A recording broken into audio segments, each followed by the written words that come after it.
So I have watched Disclosure Day, and I have done a whole bunch of reviews for different Spielberg movies, and we will get round to the other Spielberg movies as well. And there's a whole bunch I haven't seen yet, but I'm going to rank all of the Steven Spielberg movies I've seen from worst to best.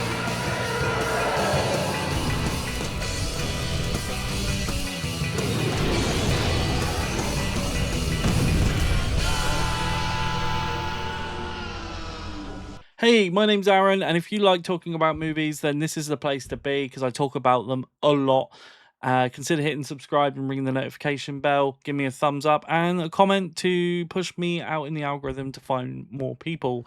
Appreciate you being here. We're just going to crack on because we have 25 movies. Now, remember, this is my list, and not all of the Spielberg movies are on this list. There are films like The Fabelmans, West Side Story, The Post. I haven't seen those movies. I haven't seen Always. There's a whole bunch of stuff that I haven't seen that I am getting round to. As a kid, I just watched the same ones, like say 10 movies, and just repeated them because I was a kid and that's what I loved. And in more recent years, I've been sort of exploring more of the back catalogue as such. But yeah, we're going to start at number 25 with 1941. This is the worst Spielberg movie I've seen of his. Really didn't like this movie. It had slapstick that didn't land. The film was too long. The great cast in there: Dan Aykroyd, Lorraine Gray, John Belushi, John Candy. There's just some great people in this film, but it just didn't work. Lots of just punching and falling down, and Spielberg just didn't really get slapstick comedy all that well, and hasn't really done it since. So yeah, stay away from the slapstick comedy, Spielberg. 24 is AI, artificial intelligence. I didn't like this film all that much. It started off as a Stanley Kubrick project, and then Steven Spielberg took over after he passed away to complete it, and you can definitely see the split vision there. It definitely is a huge suspension of belief there that you need, and while the topic is relevant, the movie doesn't really do well in, I guess, predicting what AI is, and it's just very different, and it's more fantasy, sort of Pinocchio based story, and I don't know, it just didn't sit with me all that well. Maybe I need a rewatch because I haven't seen it. I've seen it once, and that was probably 10-15 years ago. Number 23 is Indiana Jones and the Kingdom of the Crystal Skull, a film that I have seen more than a few times, and every single time I just disliked the movie. I thought everything was poorly written. The script was diabolical. The direction of going with these aliens and things didn't really work for me. It's not, the story just didn't work, and I just didn't like the movie. It was boring. I fell asleep in the cinema when I saw this in 2008. So that goes to show everything. Yeah, just not a good movie. 22 is Something Evil. This is a movie that isn't on his Wikipedia, and you definitely need to check it out if you didn't know this movie existed, because I feel like a lot of people might not know that this is Steven Spielberg. It's a TV movie, and it's very tropey. It's not great. It's not really that scary. It's a bit weird. It has some weird moments, but it definitely felt like some ideas brewing for his production with Poltergeist, but it's a very tropey haunted house movie. A new family moves into a house. The father doesn't believe the mother, and all of that sort of stuff. You know, it's very tropey in terms of a haunted house movie, and all in all, not that great. Now we're starting to move into movies that I quite liked. Like there's 4 movies there from Spielberg I didn't really like. Now we're moving over to 21. It's the BFG. I love his take on this, actually. I really liked it. There's some things I didn't like, and things that did work, things that didn't work. The story itself, I grew up reading Roald Dahl's books. So I kind of wish that he maybe expanded and went and did some others as well. Maybe made a trilogy out of them, but Spielberg isn't massive on sequels, so I kind of get that. But BFG is a great happy story, and the visuals are great, the performances are great, and it's just a great family movie to watch with family. That sounds really stupid, but yeah. 20 is Twilight Zone, the movie. He directed one of the stories in this, and it is just a collection of remade Twilight Zone episodes into one movie, and they did all right with a good cast, but yeah, it was fine. Like, I prefer Twilight Zone as itself, as like the black and white originals. I just think they're executed better.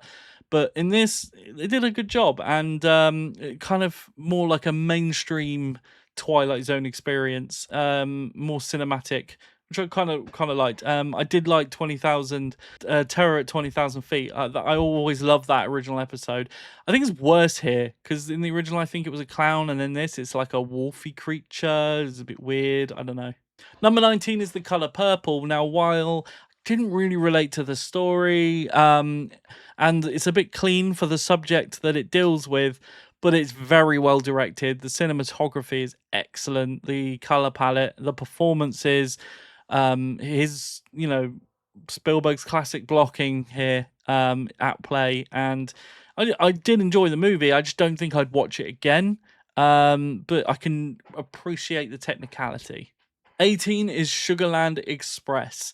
I really enjoyed this movie. It surprised me in a lot of ways. I liked the performances. I liked what he did in the space of just having pretty much the whole time, other than a few moments, it was focused on this car with three people. And even though they committed the crime, you're rooting for them to get back to the kid. And it's got a tragic ending. And it's just great. I really enjoyed it. 17 is War of the Worlds, and I think this is one of his most underrated movies, in all fairness. A massively overlooked movie. It's his sort of take, his response on 9/11, and you can definitely see that. He retells the War of the Worlds classic so well for a modern audience, and it still holds up with great visuals, great effects. And I don't really like Tom Cruise, but in this, I liked his performance, so that goes to show something. Absolutely loved War of the Worlds. 16 is Hook. I really like this movie. Grew up watching it quite a lot on VHS. Great family movie, great telling of the Peter Pan movie, but really like a focus on Hook's character, hence the title. And I just thought Robin Williams was great in this one. 15 is Indiana Jones and the Last Crusade. This is my least favorite of the original three movies for Indiana Jones, the three that I really count. I still like this movie, but it kind of went and pleased the backlash after Temple of Doom, and they kind of went back to a Raiders sort of formula, with like Nazis and everything like that, and bringing back the same people and all of that stuff. But Sean Connery and Harrison Ford's chemistry as father and son is actually what holds the movie together for me. Other than that, it's fine. It's just not my favorite. 14 is Jewel. I love this. This is his first movie, and you can see a lot of Jaws origins here. I thought the truck was creepy, the way it just kept coming, and there was no motive as to why he was terrorizing people on the road. I just loved the performances. I love the grittiness and what he was able to do with such a simple premise, and continue to keep making this film interesting throughout the entire runtime. 13 is The Lost World Jurassic Park. I actually really like this sequel. I feel like I have a lot of nostalgia with it because I saw Jurassic Park when I was very, very small in the cinema, but Lost World is the first one I actually fully remember seeing. But I also remember all the marketing and the toys, and this is back in the day when you got, like, for example, you got toys in cereal, which you don't get anymore. And I just remember there being a load of Lost World promotion in cereals and all of that kind of stuff. Very much similar to the Phantom Menace. Like, I just remember the marketing, and I just enjoyed this movie. There are problems with it. That gymnastics scene is awful.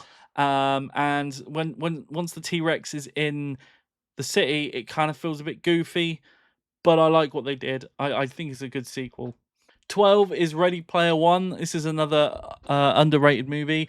I do need to give it a rewatch because it's been some time, but I saw this one in the cinema as well, and I love the grittiness of the real world and the clean, sort of nice visuals for the game world, and the way they were able to separate the two so well was great. Some good performances and a great story, and I love the book, and they adapted it really, really well.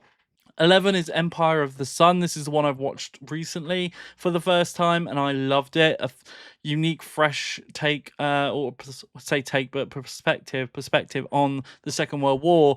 A fantastic performance from a young Christian Bale, but it was John Malkovich who I think was absolutely incredible in this movie. I loved the direction, I loved the cinematography. Again, Spielberg's blocking used here just so damn well. Great film. If you haven't seen Empire of the Sun, don't sleep on this one. And we're going into my top 10. And if you have stayed here this far, I really appreciate you being here. Sorry about the squeaky chair. Number 10 is Disclosure Day, film I saw last night for the first time. Absolutely loved it. I woke up this morning. If you saw my review, I said that there's a lot I'm still processing. Woke up this morning and I was just like, I love this movie. Like, I've been thinking more and more about it. And Emily Blunt's performance and the cinematography and just everything about it was really well done. And it's just nice to have a movie like this now in 2026. I've missed Spielberg doing genre movies, and this is definitely up there with like Close Encounters. Definitely don't sleep on this one, guys. I can see you.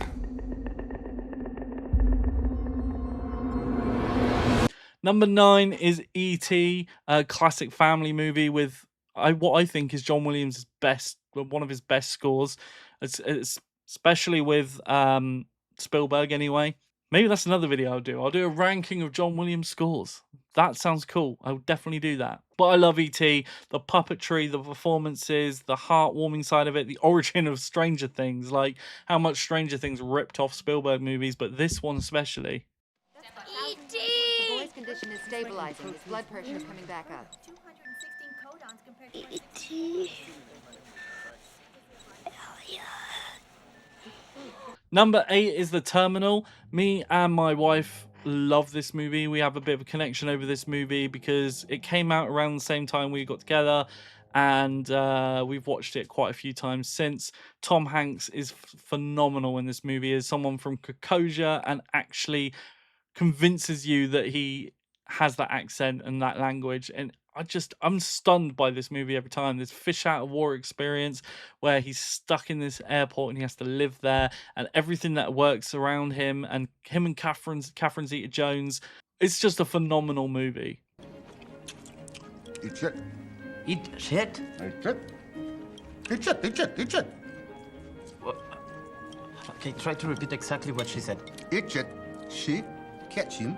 Oh, he cheats. Yes, yes. 7 is Close Encounters of the Third Kind. This movie is so relevant today, still fantastic. Took risks with the third act and paid off. A fantastic performance from Richard Dreyfuss, an amazing, simple score from John Williams. I love this movie, and it's always just such a thrill to watch. It's just something about it. It's got heaps of atmosphere, and again, cinematography is just perfect. Monsieur Nery, please, one more question. N'avez-vous pas fait récemment une rencontre? Have you recently had a close encounter? Une rencontre plutôt inhabituelle? A close encounter with something very unusual.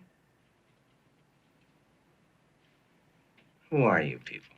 6 is Saving Private Ryan. And while factually it's not really there, like it's not correct, the opening of this movie, the battle sequences, the full scale of it, the performance in the cast, the cinematography, the way they shot D-Day, and like they had all this handheld camera work, absolutely stunning. And the fact that the D-Day sequence was not storyboarded, it was a work of art. And Tom Hanks is great in the movie as the lead role.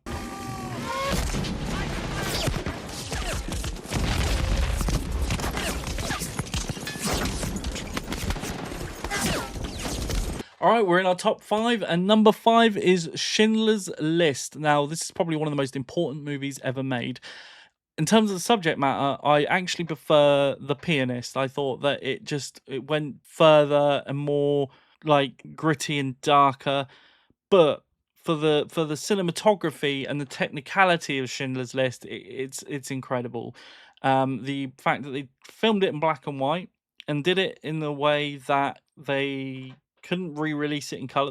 Like, he didn't want the studio to re-release it in color later, but the shots with the girl in the red coat or the red dress, that was done in color. And then they, from what I remember, the technical term was like, I want to say it was wet transferred or wet merged or something wet.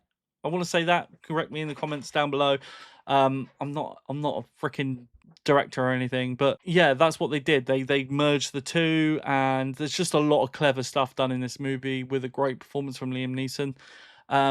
Really dramatic movie that's grounded in realism, and I think it's a fantastic, important film.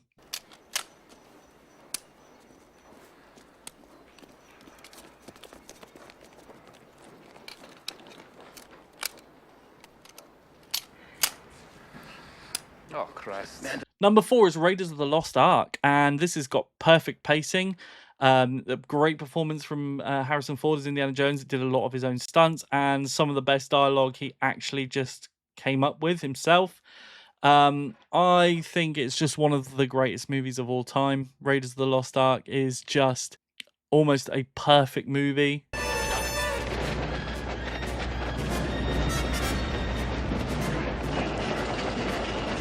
But my favorite movie at number 3 in this trilogy, because I call it trilogy, I don't count the other two. Indiana Jones and the Temple of Doom at number 3 is my favorite in the trilogy.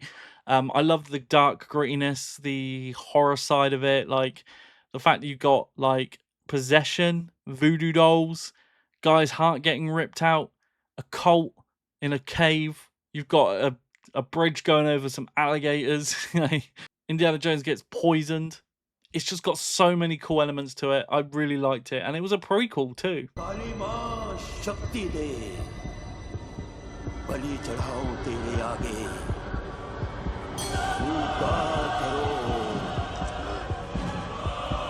Number 2 on my list is Jurassic Park. I mean, what more can be said about Jurassic Park at this point? One of the greatest feats of cinema history, bringing dinosaurs onto the big screen. Like, no one had ever seen anything like it. The performances, the characters, the sets, the animatronics and puppetry blended with a cutting technology at the time of computer animation. The score, the tension, the writing, the cinematography, everything, the lighting, even down to the lighting of the T-Rex, everything was like lightning in a bottle. And this movie I hold dear to my heart because I was obsessed with this movie growing up, and I just smile every time I see. Just look at the poster, and I'm smiling.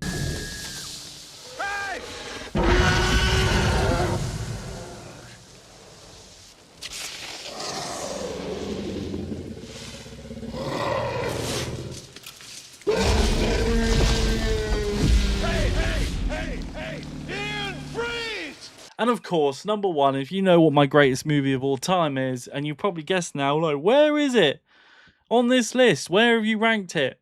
Number 1 is Jaws.